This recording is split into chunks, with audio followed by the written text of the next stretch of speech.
La façon dont on l'a fait, c'est qu'on a pris des vaccins qui sont quand même utilisés depuis longtemps et qui sont assez fréquents. Puis on a utilisé celui de la diphtérie, qui est un vaccin qui est très ancien, comme une ligne de base en disant si les effets indésirables de la diphtérie, on dit que c'est 1.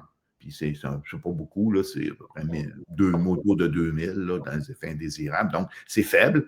Puis que là, on compare tous les autres vaccins, tétanos, rougeole, le BCG, l'hépatite, polio, influenza, on voit que il y a le ratio d'effets indésirables par rapport à celui de la diphtérie augmente de manière importante.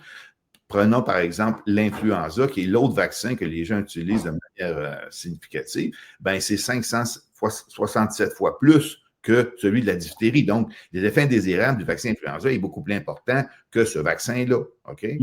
Mais si on compare maintenant avec les vaccins COVID, c'est 31 000 fois plus d'effets indésirables que le vaccin de diphtérie. Donc, c'est une mesure qui est concrète des problèmes associés avec cette vaccination-là, qui est remontée par des organismes internationaux, VG Access, c'est l'Organisation mondiale de la santé, c'est des chiffres officiels qui sous-estiment, d'après beaucoup d'analyses, de véritable fréquence des effets indésirables.